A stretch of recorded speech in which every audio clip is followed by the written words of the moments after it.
guys. You're listening to Life Without Spoilers podcast, the place where real life meets the amazing art of cinema. Here we share personal stories and movie stories, never revealing the end. I am Raquel. And I am Ariane. Just grab your popcorn and let's join us in this odyssey. So today we are here with Tracy Mazik. He comes from a military family and lived in 13 different states and 2 different countries. Currently, he's a real estate agent slash actor. He's top three at his company, Keller Williams, because he's been selling a lot of houses. And the most important thing, we share a child together. Yay! Welcome, Tracy. Welcome. Yay. Yeah, thank you. So how are you two doing today? We're doing good. Busy. Just came from a vacation. How are you? Both of us. Yeah. People been exploring Europe and stuff. People. How are you, Tracy? How was your journey into this Business and real estate and acting and that whole world? It's been good. I've been extremely busy with real estate. So I'm selling a lot of houses, helping a lot of buyers, fulfill that dream of home ownership. Doing that. And as far as like the acting side, the other side, I'm writing a screenplay, so I'm working on that too as well. So yeah, extremely busy, but enjoying all of it. Nice. That's the important part. No, yes, you got to make fun out of everything you do, right? Right. Absolutely. the true Sagittarius in you? So summer is the best moment to for real estate to sell and buy houses. Well, it's the busiest moment because see, the thing is like for the most part, like a lot of students, a lot of kids get out of school, right? Towards like the mid-May and towards the end of May. So during that particular time, a lot of families are out there searching for properties. So it's extremely busy. It's busy in that sense because no one really wants to move, especially if you have children. It doesn't apply to everyone, but if you do have children, that's the time to move. So a lot of people tend to move during the summer months. I thought it was just because of the heat of Georgia. Like, yeah, let's do something, guys. Oh, that'd be the worst. That'd be the worst time to move. You wouldn't want to move during. I mean, you would want to move during the wintertime, right? Like really, ideally. But yeah, it's hot. It's hot. That makes sense. I thought it was like the kids were buying houses. Like, how can they afford houses? They're kids. No, it's mommy and daddy. Mommy and daddy. Yeah. Okay. Mommy and daddy affording houses, hopefully with a pool during summer. Hopefully. Right? Exactly. Well, my mommy didn't get me a house, so another life. Tracy, we're going to start by first the movie that you chose, and it's the movie that represents your childhood. Can you share with us what is this movie? My childhood, I would say definitely Gremlins. Gremlins, which is a really crazy. I don't know if anyone's seen. I'm sure that in your audience there's some viewers who've seen Gremlins, right?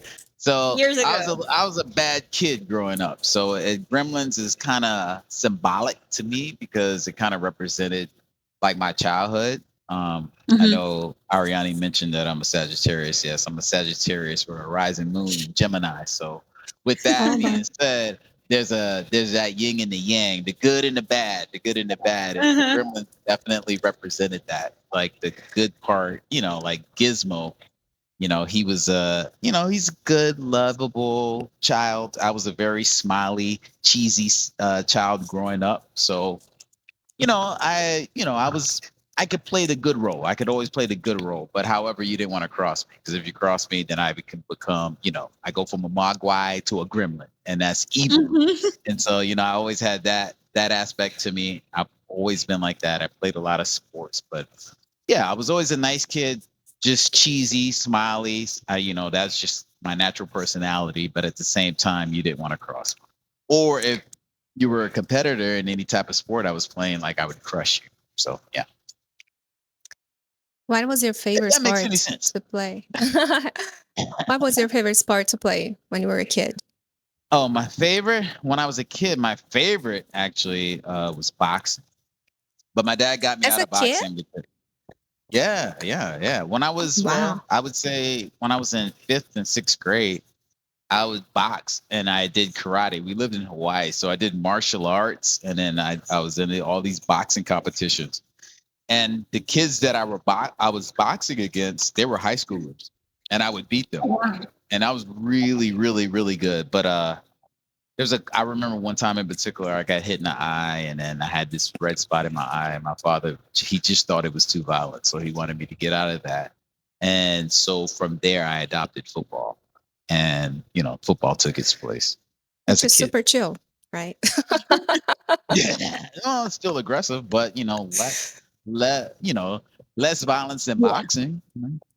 Boxing is like one on one, right? It's like Yeah. you can be punched in the face, and at Mhm. least in football, you have some armor and some helmet to protect from the injuries, I guess. And you There can use you the ball go. as See, an excuse. yeah, exactly. So it's safer. It's a lot safer. Like boxing, I was one of those kids. Like you had to knock me out, and you weren't going to knock me out. So it was definitely more violent. But yeah, football was definitely a lot safer. Have you ever been knocked out? No, No. I've knocked Okay. people I was out. going to I've ask knocked like, people out though. okay. He's proud of that. I He's am. proud. I can see his pride.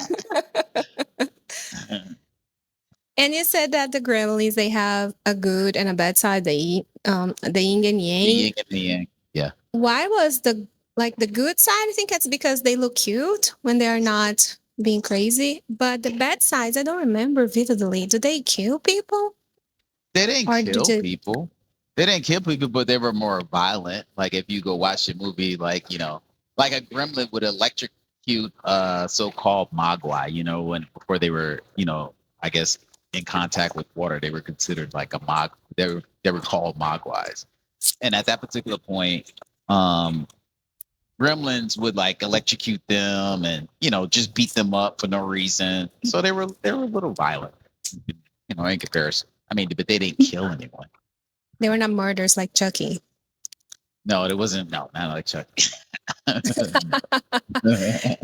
And fun fact is that, as I said at the beginning, we share a child, right? So that means we share holidays. And Noah's first Halloween, he was an astronaut because I was responsible for that Halloween, right? Trace's Yes, Halloween, the boy was a gremlin. he was. He was. I do. I have that literally in this closet. Yo, he was. He was. You're right. That is so. Yeah, and then I, Yeah. yeah, and I asked, like, do you want the kid to be bullied at school? You're sending. It was a gremlin on his second Halloween. And the answer was, but I love that movie. So Yeah.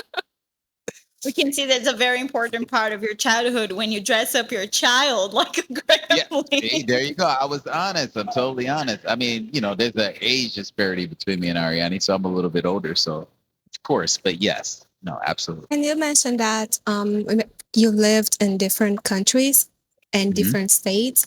So your childhood, your early childhood, where was the place that you were at? Or were you moving a lot during those years too? You got to have your stability and stay a few years in a place. How was that for you growing up? Excellent question. It was very disruptive, to be totally honest with you. As everybody know, regardless, I know your background, Ariane, is teacher and so forth, but it's very disruptive, and it's considered by a lot of therapists to be very traumatic. Whenever you move from place to place, consistently like that, it's very traumatic for the person and individual. I didn't learn that until later, but I don't, I personally don't feel like it was a lot of trauma. But when you think about it, I went to 4 different elementary schools. I started in Panama, went to elementary school in South Carolina, went to elementary school in Texas, and then Hawaii. And then when I started high school, I went to 3 different high schools. The high school in South Carolina, New York, and graduated in Germany. So when you look at it, it's 7 different schools. So, I did with me going back to the whole acting thing, like when I lived in Manhattan, I moved to Manhattan. It was a situation where I did a one-man show, right? I wrote this one-man show and I performed it on off Broadway. And when I performed the show, I spoke about this particular situation, and I basically told everybody when I was acting it out, so to speak. It was a part of the skit where I was like, "Hey, my name is Tracy. I'm gonna be your best friend, but only for 2 years. Then I gotta go. Hey, my name is Tracy. I'm gonna be your best friend for 2 years. There I go. Hey, My name is Tracy. Like that was literally my lifestyle. So there was no stability, if that makes sense. So it's kind of crazy, but it's the reason why now I could talk to anybody, get along with anybody. It helps me succeed in my career, as far as like a real estate agent and so forth.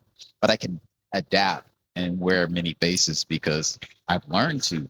I've been in places where I was the only black kid, and I've been in places where there was a lot of us. So I learned to adapt, and I would say like it definitely shaped me and my character because I don't care if you're black, white, Latina, from South. I don't care where you're from. This is the thing. It's like with me personally, like I judge everyone on an individual basis and their character. That's really interesting, yeah, to hear.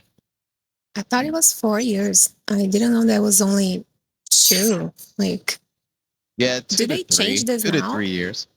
Huh? Oh, no, I was wondering if they change it now because I think my friend, her husband is in the military and it's 4 years that they end up moving because at least you can have more roots in 4 years, Stability. right? Two Yeah, no, I years, agree. you barely unpack. You have to pack Yeah. all over again. Yeah, no, sure. Very true. Well, I guess this is still part of the conversation. Then I do you have any questions for him regarding his childhood still, Ari? I'm gonna ask, what was your favorite place growing up My from all favorite the places place you've as a been? child growing up, ooh, beef. I would have to say probably South Carolina. To be totally honest with you, like when I really think about it, right? Because the thing is, it's like I was extremely poor growing up. Like I was extremely poor, and I don't know how you two can relate to that, but like when you grow up poor, you don't know you're poor. You really don't know You're poor. But I would say that that's probably was one of my favorite places that I grew up because we were really poor because we didn't have any electricity, we didn't have running water, like we didn't have any of that, right? So but I grew up amongst my cousins. I grew up amongst family members with my mom. Like it was really good. So I think that was probably one of my favorite places. Your mom was living with you at the time, right? Yes. And we lived with my great grandmother. And then after you moved from South Carolina, your parents, they lived in different places too, right? Because your Yeah, dad needed to well, move and your mom needed to yeah, stay, well, something we like moved from that. South Carolina. My parents, when they were still together, we moved from South Carolina to Panama. And then my parents separated when we were in Panama. And my mother came back to South Carolina and we stayed in Panama. Me and my brother, I have a brother that's right behind me. So we stayed there and she took the baby and she went back to South Carolina. The baby being who? Shamont, Oh, okay, Monty. your youngest Yeah. brother. And me and Shaq stayed in Panama at that particular time. How old were you then? 4 to 6. Oh, pretty young. And do you remember like those experiences still? Like, Of course. Of course. That yeah, of course. Yeah, I remember everything. Like I can remember things. It's weird. It's really weird. I can remember things when I was like 3 years old. Me too. I have some pretty old memories. yeah, me too. But some people, they can't remember anything from when they're young or. And Yeah. from all those old memories, which one is the more, how can I say, it's more remarkable to you? Remarkable and like happy moments, you mean, so to speak, really? Be happy, or it can be something that you look back and make you cry at night. I don't know. Something that you remember the most, something I that would it's a strong memory for you. I would say definitely, like I said, like when I was younger and living in South Carolina amongst family members and so forth, and growing up amongst my cousins who were really poor, like that was really like really remarkable to me. And then I have really fond memories of when my father got custody of us, and then we lived in Hawaii. Like that was I had a pretty good. Well, you know what? I got in a lot of fights in Hawaii. Actually, I got suspended. I got suspended actually like 7 times when I was in sixth or seventh grade. I used to get in a lot of fights. But I loved Hawaii. Hawaii was Hawaii was nice. It was really nice. Very hot though, but very nice. Why were you fighting in Hawaii? Because Because he it was a rained. gremlin and somebody poured some water. There you go. Yeah, our girls, right. Yeah. No.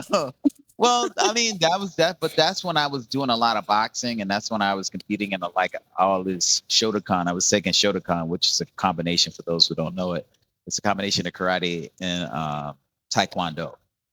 So and it was a lot of racism back then. No one liked the Hawaiians are really racist, especially against white people. White people was the number one enemy. Black people were number two. Really in that Wait, Oh, sense. they're And so it's just racist against yeah, white heck people? yeah, yeah. I was called the N word so many times and spit, and people would spit in my face. And my father's wow. whole thing, like a lot of black parents back then, was long as you didn't start the fight and you defended yourself, defend yourself. You could get into a fight, so to speak. So yeah. But yeah, it was extremely racist. Yeah, of course. With amongst and that was amongst like little kids. So yeah. Wow. In No. Hawaii. Yeah, like Hawaii. it's a beautiful place, so peaceful, but I am glad that you were beating up those racist ass. Yeah, Makes me happy to Mm. hear the reason. sure. But I'm sorry that you went through that. Yeah. Yeah. It's awful. Um, we would now move to your next movie. That is the Okay. movie that represents your adolescence. Can you share with us the And movie? that would be adolescence. What? That's like puberty, right? So that'd be Adolescence. weird Hmm. science. Um, I did lose my virginity as a very, this is kind of shameful now, but when I was 12 years old. So Ooh. yeah, exactly. I was a child. But around that time there was a movie. It actually came out prior to that, but I would say that definitely represented how I felt at that particular time because Weird Science was about a bunch of kids going through puberty, and what they did is they created it's kind of like a Frankenstein type thing, but they created this perfect woman and all her beautiful attributes that they wanted and they envisioned in a woman. But did she have a personality or it was just like a body? No, just a body. She was, her personality was very well. It was very like because rock music was really the thing back then, right? So she had a really kick-ass personality, and she would like tell the boys what to do, and they would just like drool and do whatever she said because she was so authoritative, so to speak. But she was really classy and yeah, classy in the sense of not traditional classy, but like she was very very she was like a strong feminist kind of, so to speak, Hmm. really. Okay. Wait, so those boys created her and Hmm. she was the boss of them? And she was the boss. She would tell them what to do. Yeah. Like what men That's want, an I feel interesting. like. Yeah. Hot woman to tell you what to do. That's right. Well, they did, because the two boys that did it, right? They were best friends, and then one of the boys had a older brother, and he was like a stud, traditional like stud. I guess I'm saying stud as in jock. No, jock is a better word for it. Actually, he was more of a jock, and so he would like bully them and just kick at. But she stood up to him, and she would grab him by the throat and stuff like that. And then the two little brothers would look at her like, "Whoa, man, don't mess with her." So she was a badass back then. So yeah. See. And another thing you had said is that you were in high school in Germany, right? Yeah, yeah. I graduated from high school in Germany. I started in South Carolina and in New York and then Germany. But yes.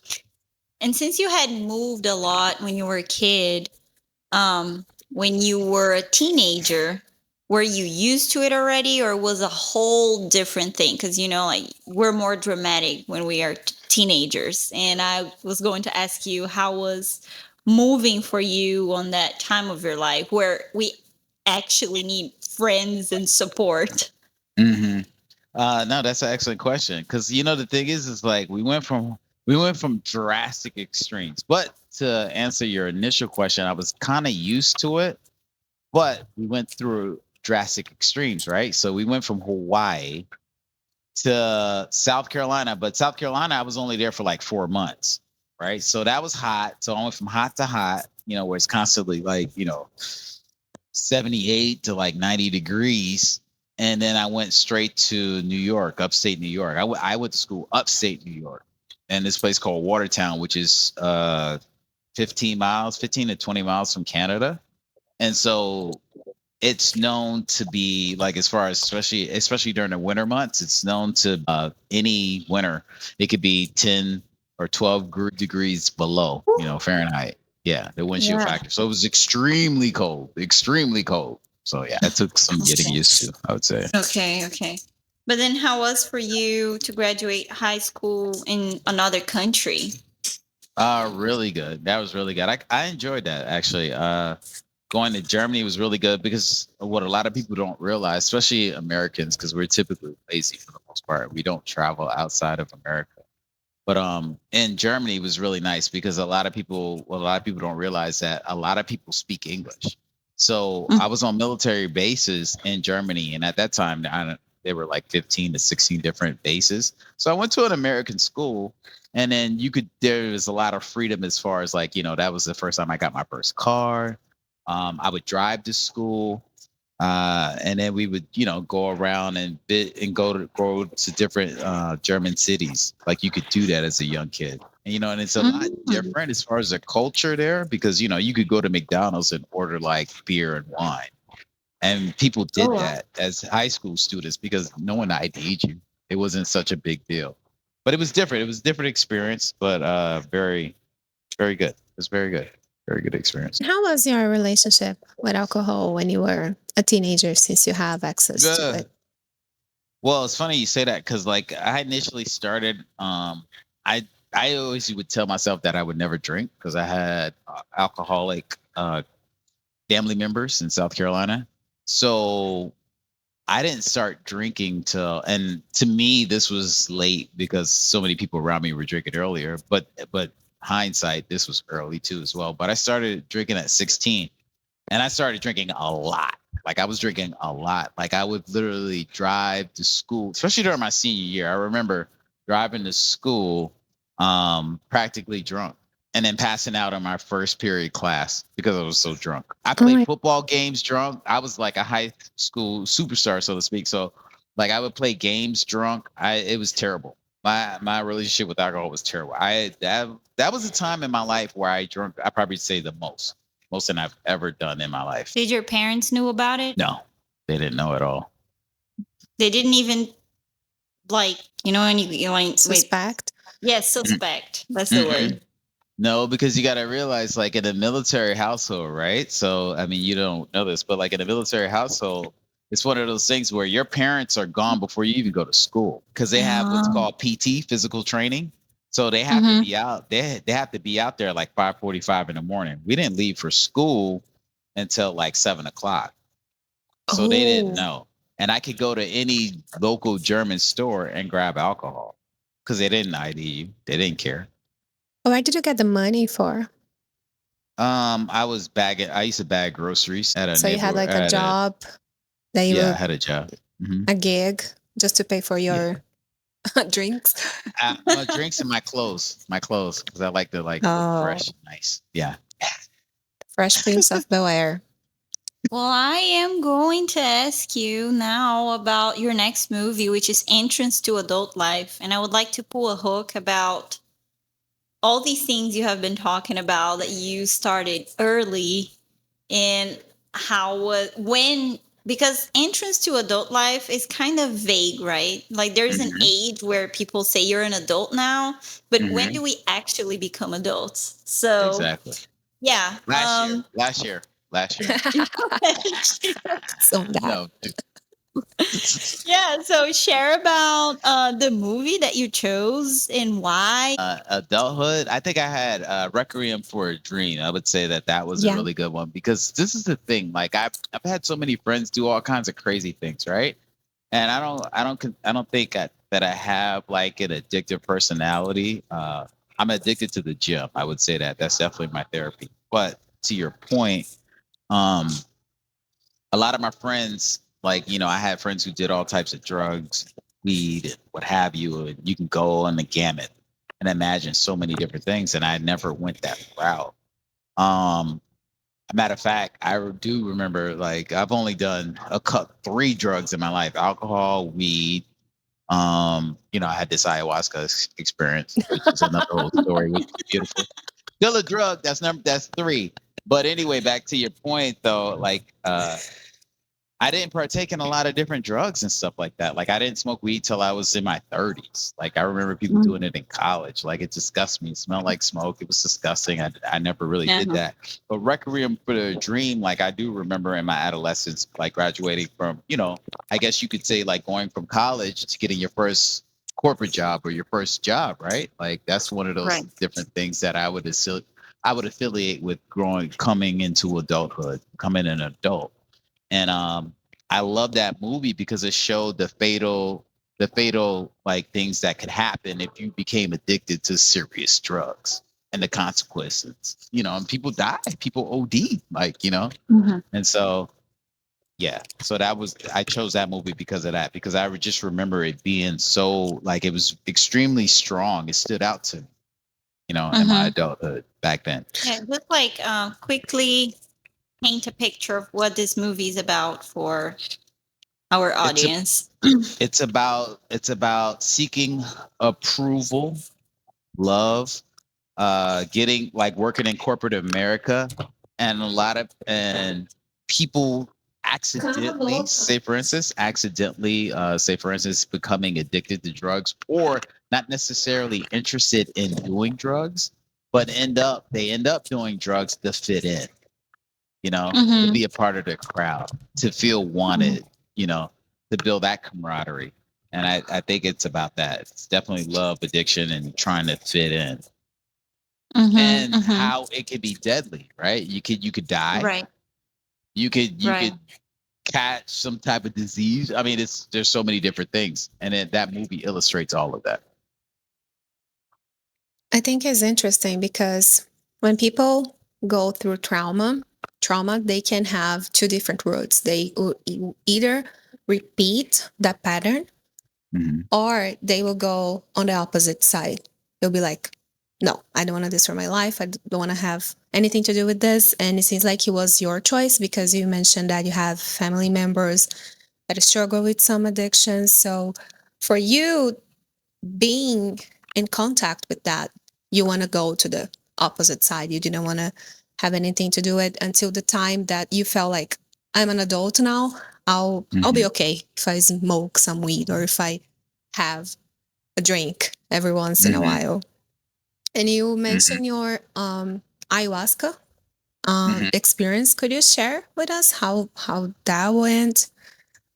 It was very, I was intrigued by it. As you know, Ani, you introduced me to the whole concept, but I did some research in regards to it as far as like what it did specifically, right? And so it intrigued me. I'm a very like I like to say I'm very intellectually curious, right? I read a lot and I watch a lot of documentaries on it, so it made me really interested. I don't, like I said, I don't have any addictions. And even at that particular point, I saw so many people like they're like Aaron Rodgers. There were so many actors and so many different people who actually did ayahuasca, for certain different, not necessarily a lot of them, of course, obviously was trying to, they were trying to overcome some addiction, but it made me intrigued. So I wanted to do it because of the experience and what I've seen, and the simple fact that, from based on my research, it activated a part of your brain that we don't really use. We don't really use that portion of our brain. So that made me extremely curious because I wanted to tap into like the creative aspect of it. Um, and so that's why I did it. But it was very intriguing. It was definitely one of those things where I was like, yeah, I need to do this like once a year because it brought about clarity. It brought about humanity. It made me feel like very in tune with nature, right? Like say for instance, like you go outside and you walking on grass, you don't think about it, right? But after an ayahuasca experience, you're so in tune with like, oh man, that did I bend that blade of grass? Like you're really in tune with nature, like you're really in tune with one. It feels like you become one with the universe. And it's very grounding, so to speak. You become a tree hugger. Yeah. Yeah, yeah, yeah. Yes. And do you feel like this experience, like, do you feel like you got what you were looking for, that you were able to access those parts of your brain that you wanted to Yes. expand? Yeah, I did. I did. I felt like I gained access to the creativity, my blockage with that sometimes, so to speak. And then it brought about a lot of clarity. Um so it did serve that purpose, but it was better than a vacation because it really reset. Like I feel like it rewires your brain and resets you to a point of appreciation. It makes you appreciate everything. Did you have like purging? Because people can have experience that they will purge a lot. Yeah, I was going to ask you that, like how it made it you feel physically. Physically, well, it made me want to throw up. But I've Mm. seen so many documentaries and they were like, hey, it's gotta come out regardless. If you don't throw up, it's gonna come out the other way. And I refused to throw up, and I didn't throw up, so it came out the other way. And that's but because I was like, I can't stand throwing up. Like I cannot stand that. But so yeah, physically it made me feel like that draining, but it was just really, yeah, like I said, eye opening. And it's strange because I don't know what I had when I was 15, that I was puking a lot. And after that, I can never puke by myself. And I can be like super nauseous. Like when I was pregnant, I was nausea all the time, but I couldn't puke. And the first time I had this experience, I told the guy like, "Yeah, I don't puke." And he looked at me and say, "Okay, if you feel like you do it, but you don't have to." And I was like convinced, like, oh no, my body doesn't produce this anymore. And to my surprise, Mhm. it did produce. And I think it's the only moment where when I puke, I don't have this. I can be sick as I can and I don't puke, but when I am doing those experiences, I have to purge Yeah, somehow, and I don't choose the other way. I choose the yeah. upper way. And how was Okay. your let's say your journey back to yourself, and Mhm. how did you feel afterwards of that experience, like when you came back to your senses, how was it? Yeah. Um, yeah, that's a great way to put it. It brought me back to, you know what it really made me do? Like what I was really doing, and I do recall this, and I was even writing them in my journal. It was crazy. You're not supposed to do that, but I was writing in my journal. But it's funny you say that, but it brought me back to, it brings you back to your core self, right? Like I feel Hmm. like for the most part, like all human and most of us are naturally good, right? So it brought me back. Not that I'm, a bad guy, but it did bring me back to a lot of grounding and appreciation. But what it made me do is because I remember during the experience I was yawning a lot, but it made me say, "Hey Tracy, slow down, take care of your body, take care of yourself." Because I was working hard at that time because at that particular moment um, Ari was pregnant, and I was working a lot. I was working every day. I was working a lot, but it did tell me like just take care of yourself, love yourself. So it made me refocus on like trying to take a break. I mean, I slowed down a little, but not too much. But it did make me say, hey, like pay attention to your body. Because I felt like it was telling my spirit that hey, you're overworking yourself. Like, what are you doing? What are you doing? What are you doing? Slow it down. Take it easy. And I was telling you this too, but I don't know. Men don't listen to women, so I just sent him say, "Hey, universe, take care of this." I don't want to say anymore. The universe, at least this. So I'm glad for you. Yeah. Yeah, it's funny Awesome. though, because I think you sponsored that though, Ani. Didn't you? I I did. think you paid for that, and I gave you the money back. But I Yeah, think you did pay for that. I did. It was like my way of saying, "Universe, you take care of this because I cannot handle." So, and he was like, "Oh no, but I cannot afford it." So, no, I'll afford it. You go. Yeah. You just go. And one Something has to be done, right? exactly. And I remember something that I remember is that you cried, and you are not a person who cries. I don't think I ever saw you cry. I don't think you allow yourself to cry, but Mhm. you were crying. Mhm. And I think that Yeah. was something that called my attention. Yeah, that is true. The second night, it was really emotional. Like, yeah, I did cry a lot. And you know, the funny thing is though, like, I don't cry like in real life. Like, I don't cry. This is, you know, what makes me cry? Like, if I read something as far as acting, like if I read a story or play, or I hear something that's extremely inspirational, like that will make me cry. But like just regular life, yeah, I don't cry. I don't cry. And why do you think this happens? Mm, I think it's I think a part of it is upbringing, especially like in ethnic and minority communities. We're always taught to be strong, right? We're always taught to be strong. You got to be strong, and men don't cry, boys don't cry. So we're kind of raised like that, right? And then after a while, you know, I evolved, especially becoming like an artist, so to speak. Like you evolved that really tap into those emotions, right? So like if I was reading a script and it was a very emotional moment, I can cry like that. I don't even have to think about it. I don't even think about it. I could do it because I'm in touch with it. But I think it's upbringing is the reason why a lot of us don't cry. Even in my adulthood, like right now, right? I'm a full grown adult, but I still don't cry. But the reason why I don't cry because things that would make a lot of people cry, I don't cry because I see the bright side on everything. I'm extremely optimistic, off the chart optimistic. So I'm not gonna sit there and like, "Oh, this is happening to me." Like that doesn't happen. Like I check that I can because I'll look at the positive side and it actually cheers me up. You know, it's kind of like reverse psychology, so to speak. Because I'm like, okay, yeah, this is bad, but you know what? I got this. I got this. And the more I say I Mhm. got this, the happier I become just naturally because I know I got this because I love a challenge. And that's the athlete in me. I love a challenge. And so I don't Mhm. cry, if that makes sense. And how did you decide to get into acting? How was that in your life? Um, I used to work, I worked at Bank of America when I first graduated from college.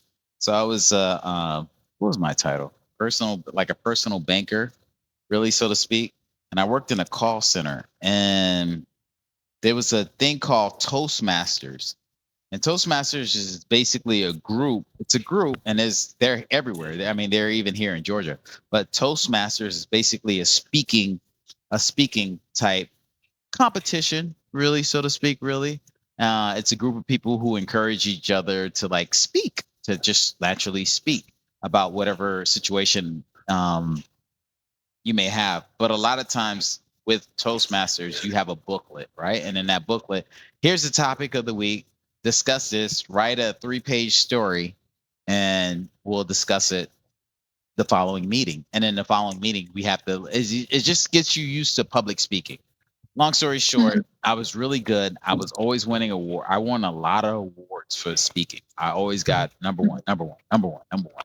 And I remember Mhm. my manager and my manager's manager would literally say, "Hey, Tracy, are you speaking into Toastmasters?" I'm like, "Yes." And they're like, "Okay, cool, perfect. I'm gonna be there." And so I drew a lot of attention. Um, and then there was this girl who she was a photographer and she was like, "Hey, have you ever thought about acting?" I'm like, "No, I'm acting. Why would I be? No, I'm not an actor." And then she was like, "Hey, we do commercials and you have a decent commercial look." And she got me a gig on for High Lake Myers. It was a furniture store, so she got me a gig on TV. And I didn't have any dialogue. I was just a sales associate, just smiling, being my cheesy same normal self, smiling, and then helping people buy furniture. And so I did that, and then somebody on set between the filming, they were like, "Hey, have you ever take acting lessons?" I'm like, "No, what's up with this whole acting thing?" And she told me about this guy. His name's Ernie McClintock, and I was like, "Okay, yeah, let's come check it out." And long story short, I went to his studio where he was teaching acting, and he was like, Can you read?" I'm like, "Of course I can read. I'm a college graduate. I have a degree. Of Mhm. course I can read." Kind of, I was thinking to myself, what kind of dumb question is that? And then he was like, "Okay, well, read this." And I got the script. I'm like, okay. He said, no, no, no, no, no. He said, no, no, take your time. I want you to go sit out there and memorize as much as you can of these 3 pages and come back. I came back in 5 minutes. He said, no, no, no, no. Take your time and then come back and read it. I'm like, all right, cool. So I sat out there like, dude, what's this dude is crazy. This old man's crazy. So I went back in there and then I read it and then I started reading and then he snatched the book out of my hand. And I was like, he's like I said, you can't read. And I'm like, and I like a challenge because I'm an athlete. I'm like, what do you mean I can't read? Mhm. And then he's like, okay. Then he called one of his other students. He said, Tracy, pick a book. And I'm like, okay. And I saw something with Julius Caesar, Shakespeare, right? So I picked up the Shakespeare book, and he said, pick any pages, pick any 3 pages. So I said, okay, this page to this page. And then he called the student over, right? And he was going to school. He was a college student, but he was going to school at VCU, a neighboring college. So he got the page, and he said, go outside. You have 5 minutes to memorize that and come back and read it. And then he came back in and then he read it, but he performed it. I was like, what the fuck? How the fuck you do that? Like, what the fuck was that? And so that was my introduction into acting. Then I realized like I didn't know shit about acting and I needed to Okay. study. And so yeah, that's how it started.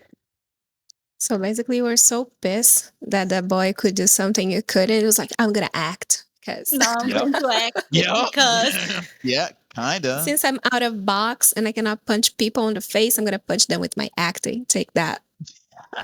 Exactly. Kinda is funny though. But that the dude that taught me is legendary. Like he trained this is before your time, but your audience members will know this. Like Tupac. Like he was Tupac's first acting teacher. I know Um Tupac, for the love of okay. God, the man is Well, yeah, a I know legend. Tupac. We are not okay, Gen well he was Zs. okay, well he was he was Tupac's acting teacher when they lived in Harlem. When him and his mom lived in Harlem and they were homeless, like he was his acting teacher. And back in the 80s, like Jesse Jackson was running for president and they did a very famous play called Raisin in the Sun to raise money for Jesse Jackson. And Tupac played Travis, the little kid. But Ernie McClintock, my teacher, was Tupac's first acting teacher. Oh, That's wow. awesome. That's so We need him cool. back because you need to remember how to read. The way he reads the books to Noah, it's so weird. He has like zero emotion.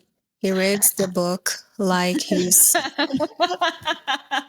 so weird. Like the very hungry caterpillar, he was really hungry. Like, like where is the emotion? Sure, Noah will fall asleep to that voice. His attention. He's like he sits there, he looks at the book, and I don't know. It works because when I read it to him, I have emotions. A very hungry caterpillar, and he Yeah. gets so excited that he starts to talk with me, or he starts to talk about the book, and he doesn't actually pay attention. But the way his dad reads is so Well, I want him to mechanic. understand it. I want him to understand it. So yeah. Sometimes I pass by, I was like, "Dear God, like what is going on in this reading?" I'm going to now ask you about the next movie, Mhm. which is a difficult moment, a movie for a difficult moment in your life. And I remember you were saying you are off the chart optimistic. Mhm. So yeah, share a little bit about the movie, why and how was that difficult moment in your life? How Uh, were you optimistic through that?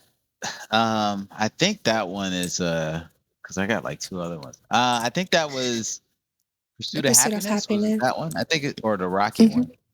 one. I'd say probably the Pursuit of Happiness. I would say in essence because that's truly me. You know how they say like there's a saying like some people are glutton for punishment or some people love punishment. I'm not like that, but what I will say is I like a challenge. So with the Pursuit of Happiness starting Will Smith, it's based on a true stories about this guy who has this kid and he ends up like to a point where they're homeless, like they don't have a place to stay. But like I was saying earlier, as far as like when you're poor, you don't realize it, and especially with children, right? They don't care. They just want to be with mommy, daddy. You can be living in a suitcase, so you could be living in a storage unit. They don't care. They just want to be next to you. So just watching Will Smith do everything that he could to try to succeed with this particular job that he really wanted, in corporate America, he had to like work twice as hard as anybody. He had to pass tests. He had to study. He was barely eating. He was doing everything. But to watch him overcome that and to have that faith and that mindset of being extremely optimistic and doing everything at all costs, no matter what, and failure is not an option. Like watching him do that, I feel like that's kind of like a story of my life. Like it's just like you have to do it. And I take, not from a cocky perspective, but I take a lot of pride in the fact that I know I can do anything I put my mind to. Right. So it's one of those things where it's like Mhm. I appreciate that because people don't see the struggle. All people see is like da da da da da. You're so great. Like even like at work, people think I'm some genius. They think I'm some, but they don't realize I'm constantly reading. They don't realize that I'm constantly doing these things. I'm constantly studying. All they see is the accolades. All they hear is the stories. All they see is the success. But people don't realize how the grit and the work you got to put in, and that goes for anybody. It doesn't matter what you do. Like you really have to, people don't see it, until the end. All they see is like the good part of it. Yeah, like people tend to see the victory and forget about the battle, Hmm. right? That's also how people sometimes choose their, I don't know, their goals. I always try to think about picking my battles before I decide what I'm up to do. I know what I can do, what I can put on my mind, but I also always takes into consideration the fight for that, Hmm. and Hmm. yeah, because people usually tend to see only the victory and they don't see the struggle. Yeah, so I can definitely relate to what you're saying. Yeah, because I mean, you've seen it. You've seen like the perfect analogy, like right with the swan. You see the swan gliding across the river, but you don't see that Hmm. his feet are like ugh, at the bottom. Like you don't see that. All you see is him constantly going like that. Or the glacier Hmm. analogy. You see look at that beautiful sculpture, but you don't see what's below the water, below the ocean. I was going to say that we have this tendency to say, oh, people don't see the struggle and this and that.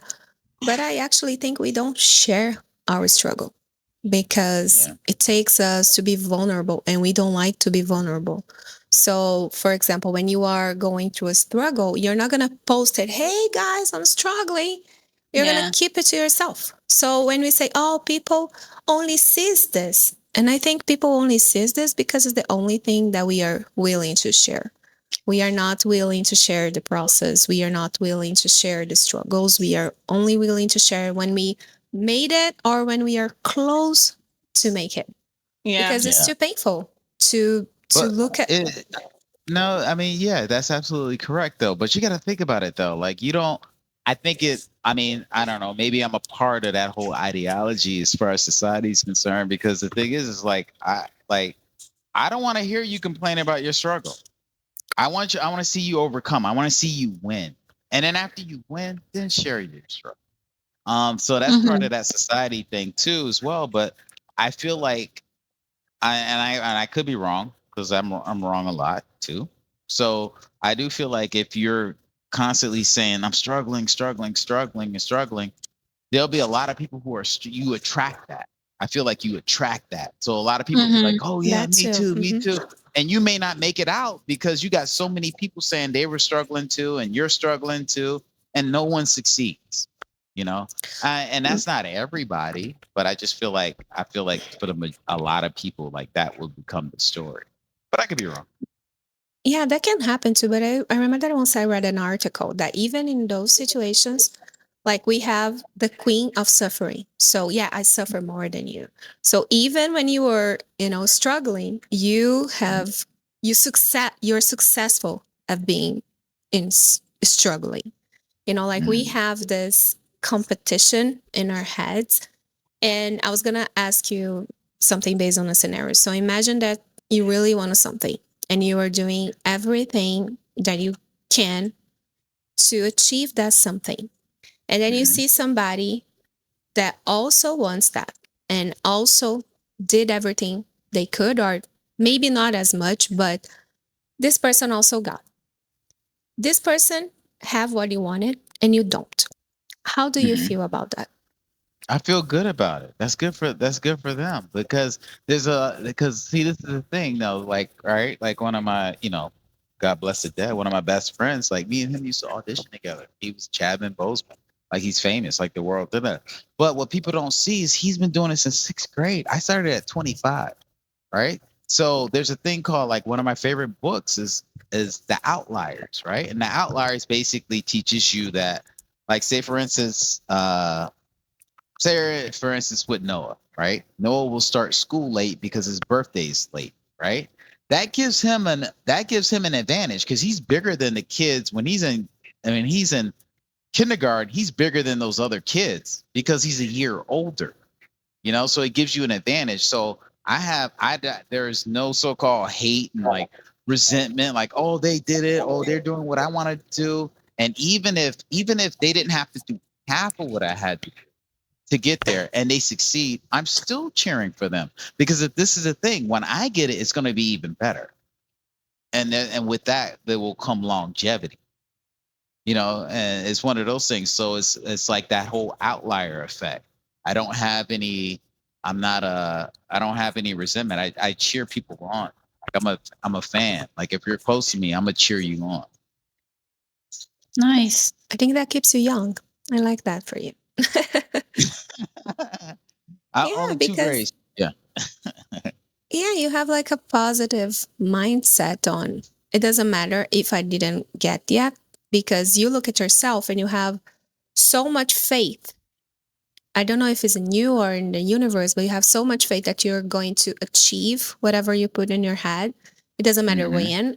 And it's something that I actually learned from you because I am immediatist. Like, if it's not now, I don't want it for tomorrow. I want it Yeah. now. No patience. No patience. Yeah. Yeah. And you're always telling me, Annie, calm down.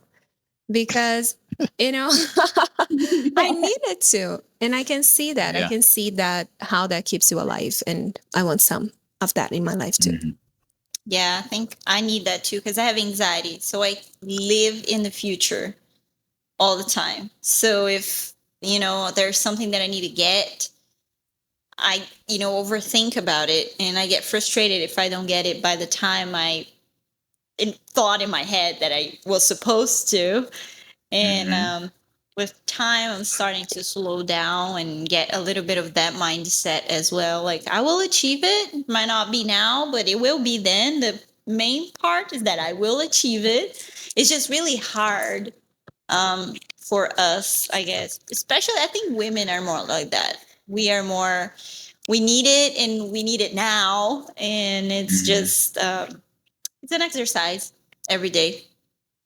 Yeah, I mean, but that's a good thing. But not even the fact that you two are women, but you got to realize and I'm older, right? So I have a little more wisdom.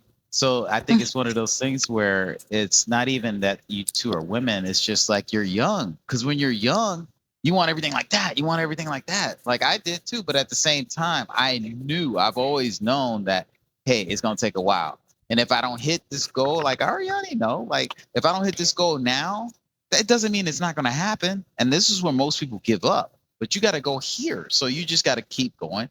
And you can't Mhm. control the pace. Sometimes you just can't control the pace, but you just got to keep pursuing it, right? Because it's one of those things like, you both have heard of like it takes 10,000 hours to master anything, right? So you got to put in the work. So regardless, and some people receive it before the 10,000, but there's no longevity in that. It's one of those things that give yourself, I feel like you need to just give yourself grace. It's not it. And yes, and when you're as an anxious person, I'm anxious too. I have a lot of anxiety. That's why I work out. So, but it also helps me succeed. But at the same time, just, give yourself grace. That's all I would have to say on that. Just give yourself grace. Yeah. And I think that the pursuit comes from that because you have to believe to keep pursuing, to keep chasing what you want. Hmm. Because if you don't believe, it's not the pursuit of happiness, it's just the give up of happiness, And then sometimes Right. it looks delusional. Because in the movie, the guy is like selling, I think it was radios. I don't remember the device he was selling. He was trying to sell some devices. And people look at him like, "You're not going to sell that. This is not going to Hmm. happen." And he was like, "No, I will." And he was insisting, and everybody was looking at him, and he Yeah, seemed medical equipment. delusional. Yeah, yeah. Yeah, he seemed delusional, but he believed it. And I think Mhm. that's a reward for, like, from the universe too. When we believe and we keep believing, even if somebody and everybody look at us and say, "You crazy." I feel that this is a quality I need to develop. I don't feel Well, that's like the I am. quality to that's the quality to success, though, right? Because Yeah, this is the I'm thing. not You hit a really successful, good. buddy. No, you're on. Trust me, you're en route. You're en route. But Yeah, this is I'm no, but out, but I no, still have skills to develop. no. But this is Ani. You came leaps and bounds, but that's a long story. But the thing is to my point though, and to what you're saying is, you got to realize like this is the thing that people don't realize, like, and it's energy, right? So even if this medical device is something you don't need, but I'm really excited about it, I'm extremely passionate about it, and it's even if you don't need it and you have the money to buy it, you'll buy something you don't even need. You'll do That's that just capitalism. because of the energy of what you putting out there, you know? Because of energy, because we live in a capitalistic society, people just buy anything if Well, I they mean, are yeah, convinced to. yeah, Yeah, but yeah, I'm in route, but I feel like this is a key factor for success. You cannot give a fuck for what people think about you while nope, we are in this pursuit, in this process. And I feel that is where most people fail, because we care listen to too the much. comments and we're like, oh, start having imposter syndrome, second guessing ourselves, and that's when we slow down. I agree, And in totally this podcast, we don't slow down, we keep moving. So agree. the movie that we would like to talk about is the movie that you chose for your love life. Can Hmm. you share that with us? Yeah, Love Jones. Love Jones is really good, extremely important to me because like I was raised like my father was like, like a drill sergeant, right? So we were raised, it was all boys, raised by my dad. Didn't cry, you don't cry, you're a man, you man up. We never express emotion. As a matter of fact, I mean, to some people this may be seem weird, but like it was normal. Like my father, I didn't hear my dad tell me he loved me until I was like damn near like 40, right? He's never said that Wow. because that's the type of household that we lived in. But I'm saying all that to say, like, when I became an artist, like, right, when I went from football to like literally being in touch with my emotions and how I felt and fell in love with writing. I used to write a lot of poetry. Matter of fact, I wrote poetry actually in high school. I remember winning an award, but I was so ashamed. I won this award, and it was amongst like 15 different schools. But I wrote this beautiful poem because I always did really well in English. But I wrote this beautiful poem.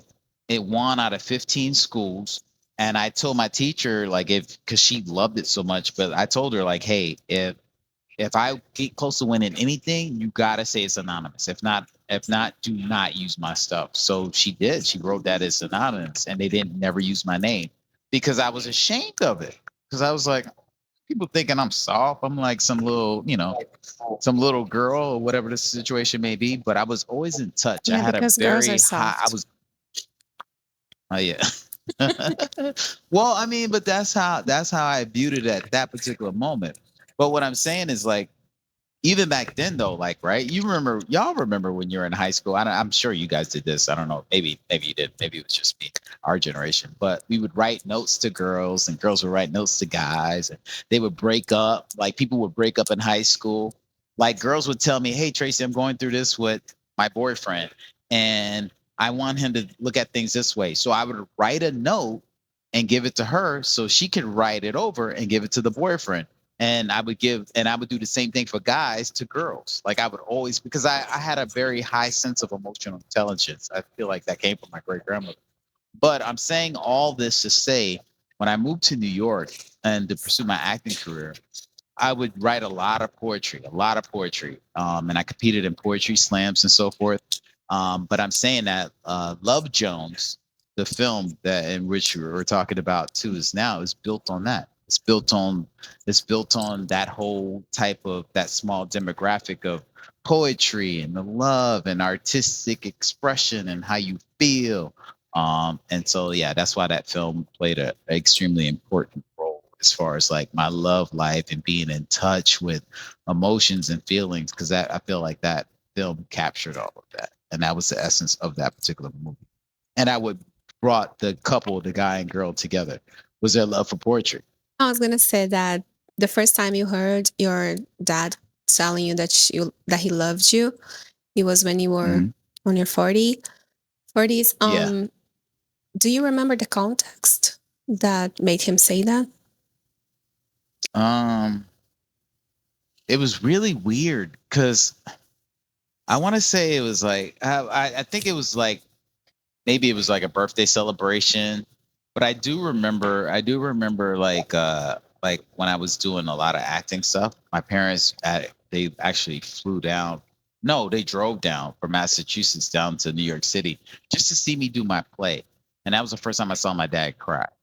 And it was like weird. He was so proud of me. It was weird because all up until that particular point, he was like, "Hey, I want you to have a corporate job. I want you to do this. I want you to do that." But I've always been a rebel. Like I'm gonna do what I want to do. I don't care what you want me to do. And I've always been like that. But I think he had a lot of pride in seeing me perform. And then I think that Thanksgiving that year, I think that's when he was saying he said he loved it and stuff like that. And it was the same play that you were. It was the monologue that you mentioned before, or it was a different play. Yeah, it was that same play. That same play. That's beautiful. So he told you after the play. No, he told me like that. He told me that like that. Matter of fact, he told me it was actually a couple years after that. Actually, really. Yeah, yeah, it was after that. But I remember us talking about it. I remember us talking about it because when I did that, I was in my 30s, and I do remember us talking about that. And you said that in high school you were this poet kid, like the couple from the movie that connect over poetry. But from what you said, it was like you were not connecting through poetry. You were doing a service. You were basically a tweet for the other guys to connect through your Yeah, poetry. Did and you have? girls too. Though I did it for girls too. I did it for both. Oh wow! Did you have like a huge crush or a big love, and when you were young or something like that? When yeah, I did, of course. Yeah. I remember loving women when I was before school. Like, but yes, when I was definitely when I was in elementary school, there was one girl that I was really, really crazy about. Um, Elementary but school? I was shy. I was shy, huh? Elementary school? Like, Yeah, elementary school. Yeah. but when about you were older? Because, like, when I say young, not this young, because we all have like this crush in elementary that we wanna hold hands and stuff, but like more adult love when you're actually High touching school. people. High school. Yes, I had two. It was this girl named Nikki. Um, but she had a boyfriend. But we both were crazy about each other. But she had a boyfriend. So I mean, we never did anything. But I was really crazy about her. Um, and then I had another girl. Um, it's actually a white girl. Actually, at that particular time, she actually died. But I Oh was my god! crazy. She died like no, she died. She died like 2020. Like she died like 2020. It's crazy. Jesus But Christ, Oh no. yeah, she had cancer. It was bad. Yeah, it was bad. But that's sad. anyway, my connection with her was that she was just very like just those people that are just extremely loving and Mm-hmm. nurturing. She was very like that, very like that. But me and her, well, we ended up doing something. But the thing is like we couldn't express that because she was a white girl, and I was a black dude, Mm. and we were in a racist town, and it wasn't like that wasn't it was the forbidden thing. It was forbidden at that particular point. Mm. And the Was it other in girl that I was Germany? crazy about was Nikki, and she had a boyfriend. So And those was that two. in Germany? That was in New York. New York. Oh. New Mhm. York was racist like this when you were like not allowed Yeah, to be. upstate New York. Yeah, upstate. Wow. Because in the And school, you got to realize. Well, you don't know this. In the school, there were. Remember, I told you people throwing beer cans at me. yeah. That was at Hmm. Mhm. that. That was at that school. That was at that school. Uh, but well, for the audience that don't know this, I played football on that. I played football for that particular school, and there was only 5 black people in the school. And so, like, when we would get off the bus, and I would walk towards my bus stop, and the white kids would hop on their bus. They would throw cans and stuff at me and call me the N word, of course. But yeah, that was yeah. You also told me one of those days that you've noticed that sometimes you like to test people in this sense, like partners and stuff. Where do you think this come from? Do you think it comes from this racism that you've been through and you wouldn't be able to be with the people you wanted? Where do you think it comes No, from? I would say that it came from like I think more of a sense of like this girl that cheated on me when I was in high school. I dated this girl, um, Tasha, in high school, and she was German and black. Um, but yeah, I think it came from probably initially from that in essence, really, as far as like me testing loyalty and so to speak, and yeah, I think it came from that in essence, really. Did you Yeah. have many girlfriends in your life, or no, you were just like long-term relationships? Long-term relationships, but I mean, I'm older, right? So I can count all the girlfriends I've ever had. The main girlfriends, I would say that Tasha, Toya, Megan, Caitlin, Ariani, 5 in my Okay, lifetime, 5. but they've been Oh, for okay. numerous years. Uh-huh. Okay, okay. And what did you learn with all of your relationships? Let's say, like, what did you learn about people in the romantic field? Um, just a lot of everyone had something different to offer. I could say that. All right, did I say Rihanna? Rihanna? I don't know, 5 or 6 girlfriends. But anyway, I would say like I learned something different from everyone I've ever dated, and no one's the same. Everyone's extremely different. And I think that comes from, like I said initially, right? Like I judge people on the individual basis of their character, so to speak. And I'm drawn to Mhm. them because of that, so to speak. What did you learn with your relationships that I don't want to have relationships anymore? Yeah, Yeah. I always ask people that had like more boyfriends or girlfriends because I am a person of like I only had one boyfriend, which Mm. we dated for 6 years, and I married my second boyfriend, and we're here, and it's Jordan. Yeah. Yeah. So I He's a didn't good have guy. much Nice of guy. that, like I think people that date more people, you guys have like more, I don't know, Trauma. experience on trauma, not trauma, but like as you were saying, people are different and you learn things from different people. And I'm like, Mhm. well, I've married the second, you know. Yeah. Yeah. Yeah, so I always ask like what do they think about it? What did they learn from it? Yeah. Yeah. But I will say to your point though, like, yeah, that's very interesting because especially if you just had 2 relationships, it makes you kind of curious. Then the thing is like when you date different people, it's one of those things where like you're drawn to that person for a particular reason, right? Certain characteristics, certain things, and you're like, oh wow, that's different than this. So I'm really drawn to that. But that may not sustain the relationship, you know? Right. No, because sometimes it comes from your shadow. Like you are projecting something onto that person. And then when your projection falls down, you're like, oh, wow, what do I do now? Yeah. Yeah, And you that's end like you break up. What do I do now? yeah, that's what I call the Bye. representative. You're meeting their representative, so to speak. Their persona. Yeah, it takes a Mhm. while for you to get to know somebody for real. So I think like when we start a relationship, we are starting this relationship with the persona. And then after a while, we will learn who the actual person is. and we might not like it, and the Mhm. relationship won't last after that. Tracy, I feel like you inspired us when we talk about the pursuit of happiness, but Yeah. we also want to know a movie that you think it's inspiring.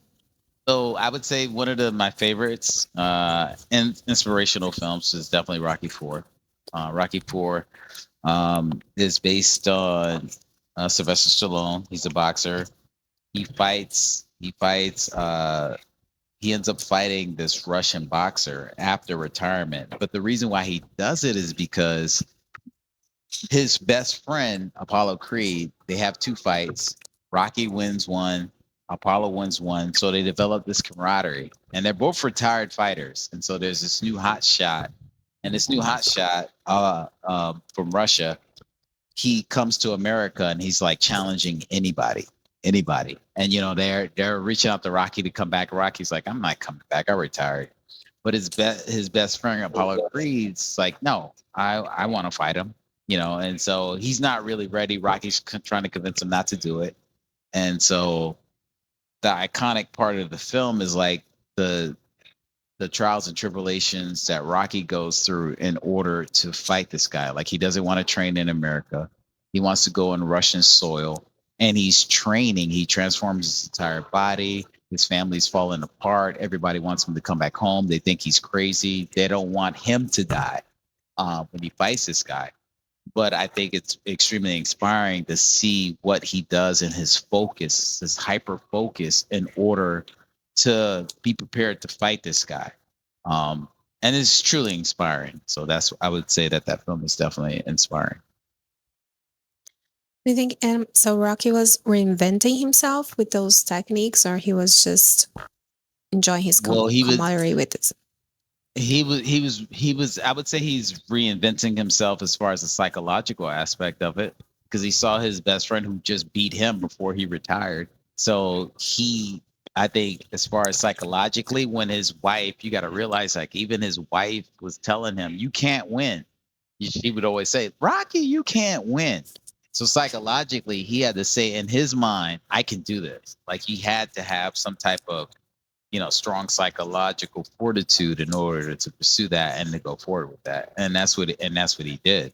Um, to psych himself up. But he transformed himself in that sense and then physically too, as well. It's preparing for the fight and everything he had to go through. Do you know how old he was? The Rocky was in this movie, like because you said he retired, right? So he must be older than Yeah, he the probably, other but Rockies. I mean, for film purposes, maybe like almost 40 or something like that, like late 30s. Mhm. Yeah. Still beating people up. Awesome hmm for Rocky. And you want to share about the script that you're writing, because you mentioned, I don't know if you mentioned here, but you mentioned to me that it was about fighter too, right? Yeah, that particular yes. The synopsis with that is basic around, like, there's a thing called sickle cell disease, right? So it's common amongst African Americans. It's a sickle cell develop, it's a natural adaptation to Mhm. fight malaria. So this particular boxer is, sanitation engineer. Um, and he's basically trying to just keep his life together. He's dating this Latina woman, so to speak. They're dating. They have a kid together. And in the film, without giving too many spoilers, ISIS takes his wife and his kid. So in order to get them back, he learns how to fight and box to win some money so he can hire attorneys to get his kid and wife back from ISIS. However, a big I would say like a great pivot in the movie initially in the beginning is one of those situations where he's having a sickle cell crisis. A sickle cell crisis is it's one of those diseases, like you can't walk, you can't do anything, and the only way to relieve the pain, because it's extremely excruciating, is with morphine and Demerol, right? And you have to rest. Like you literally can't walk. Like you become like a baby. So in addition to fighting to get his represent his girlfriend, so to speak, and to get his kid back from ISIS, he has a sickle cell crisis in one of his major bouts to win this money. So it's either he, you know, give up and don't win the money, or and watch ICE and his son, so to speak, be taken away and deported back to their country, et cetera, so to speak. So it's about that in essence. So it's kind of like a mixer of Rocky and a little bit of twist of Pursuit and Happiness together. And nice. I see. Yeah. I love it. She finished your movie and sell the script so we can watch this because it sounds awesome. Absolutely. Starring my son. My son's gonna Now, be in it. We're gonna say about that. Mhm. I don't know. I feel like kids that are exposed to the media too young, they grow up to be fucked up in their heads. So I think No, it's I agree. Totally. No, I agree. complicated. yeah, now I would like to ask you about a must see movie. Your last movie is a movie that you think everybody should watch.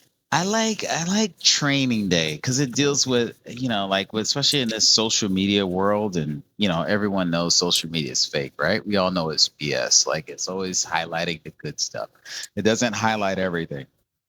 But with It that doesn't. being said, I feel like this particular film, Training Day, starring Denzel Washington, is definitely a must see. It's the duality.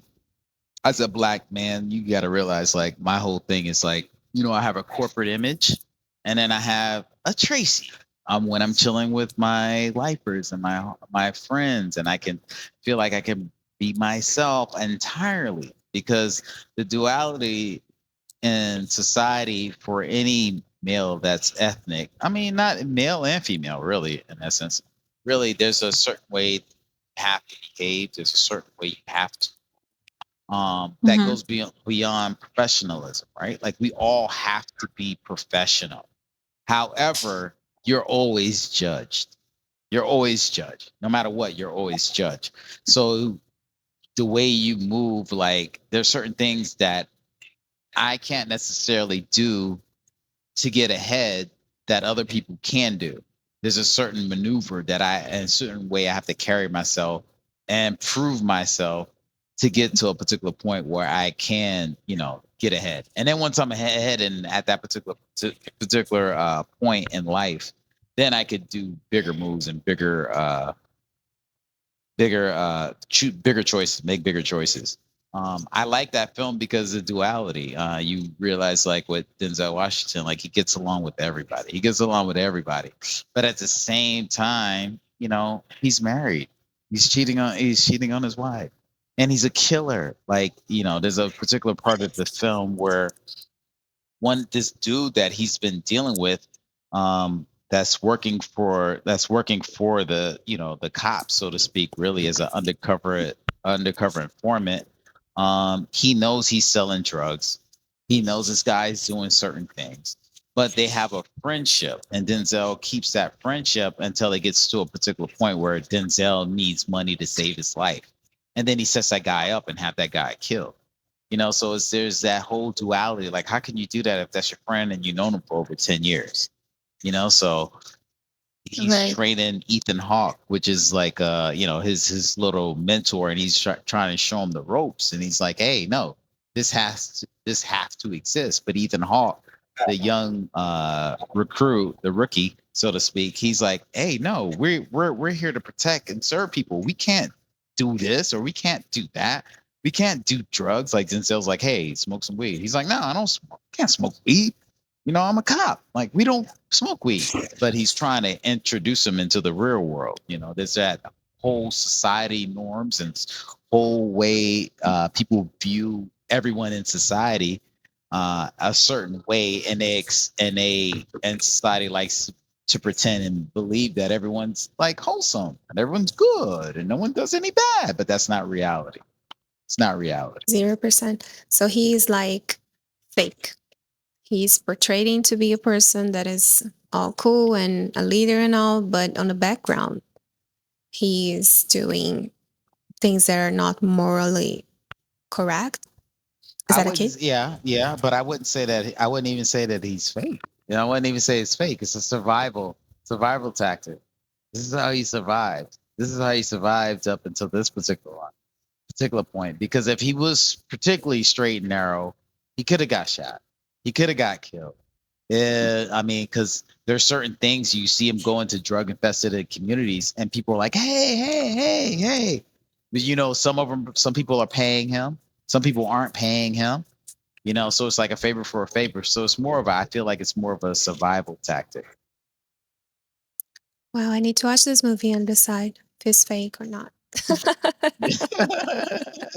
Yeah, because some of the dualities, because this is represented in like many movies, it's kind of up for interpretation too, right? So it's kind of Yeah, like if you interpret as survivor, well, he has to do it, but then somebody else might think, well, he's either fake or which personality does he has, like who he really is, or yeah, is it really a survival thing where he has to be both, right? yeah, yeah. No, I totally agree, and that's what I feel. That's why I feel like it's more not even being fake. It's just a survival thing. You know, Yeah, it's just yeah. like as a black man, right? Like me, right? It's just like there's certain things that like I can have a coworker, especially if I was in strictly corporate America, right? I could have a coworker who flip out as a boss or just say something a little not even with a lot of curse words, but just come at their boss like, "Hey, that's not right." Da, da, da, da, da, da. And they can say that and get away with it. However, if I black ass do that, oh, he's out of control. We got he I It's don't know. I'm aggressive. scared for my life. Like, right? Mhm. That's real life. So am I Yeah. fake because I hold that in? No. It's survival. I want to get that role. I want to get my boss's boss title. So if I just keep it in, go home and talk to it about somebody to one of my friends or yeah, you believe I went through this bullshit today, and I don't express it, and I sit there instead of like lashing out at my particular boss, and I just simply say, okay, understand, I'll take accountability, and I move forward. Okay, Tracy's good. He's one of the good ones. Is that Yeah. fake? Is that No, fake or is that survival yeah. to get to the next step, which is most That important? that's survival and smart choices above anything else. See? Smart. Yeah, Yeah, exactly. Yeah. I think it is survival, but I also think that we don't want to keep surviving, like we Hmm. want to live. And I don't think Yeah. you can live like this. You can survive like this, you can go through with this, but you cannot live because if you're repressing what you true feel, and I'm not talking about like all grabbing and yelling and flipping tables and all, but just looking at him and expressing, hey, you're a piece of shit. I'm not doing that, or I don't accept that. You should have the right to say those things too. And Yeah, to and be you do though, But when it comes to promotion time, you know who's not getting a promotion? Yeah. You, No, you, yeah, I get it. It's you. like And because see, this what is the thing, no, but this is the thing. Psychologically, you're absolutely correct. All right. Like it's one of those things where, yeah, you can't do that for years and years and 10, 15, 20 years. No, you don't do yeah, it that long. you become But you have sick. to Yeah. do it till you get ahead, till you get to a particular point, and then you have yeah. to say, okay, yeah, I don't have to do that shit no more. You know? Yeah, it's the whole thing about pick your battles. Like if Yep. you would you want that? Do you want that what you are up to, endure to get there? Yeah, it's part of it. Yeah. Yeah, I Hmm. think either we like it or not, we need to learn how to play the game. Hmm. Yeah. And the game is not fun. The problem is And that the it's not game a isn't fun. fun game. And it's not just like, I mean, don't get me wrong. This message isn't like, oh my God, like ethnic people are like, yeah, we're like, we're victims. No, I'm not saying that because even with white people, there's still, it doesn't matter what you are, even white people, there's still a level of professionality that has to be met.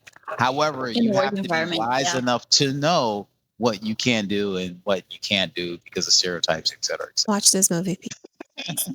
Yeah, because it seems a really interesting movie and it Mhm. brought up an interesting discussion as well. Yeah. So I'm definitely going to see it. Tracy, we want to thank you for being our podcast today. We'd love to have you here. You inspired us in different ways and brought questions for us to reflect on. So thank you for being here. Yeah, thank you. We Yeah, appreciate it. no, thank you. I appreciate you two taking your time out and interviewing me. It's really appreciated. I waited months and months and months to get on this podcast. I waited. Ariane was like, "We're backed up. You gotta wait." So I really appreciate it. So thank you. I really appreciate it. I'm honored, humbled. Yeah, yeah. I can't wait to subscribe and tell people about it. But yeah, thank you. Oh, Thank yeah. you. Thank you Okay. so much, Tracy. And you guys, we see you next time.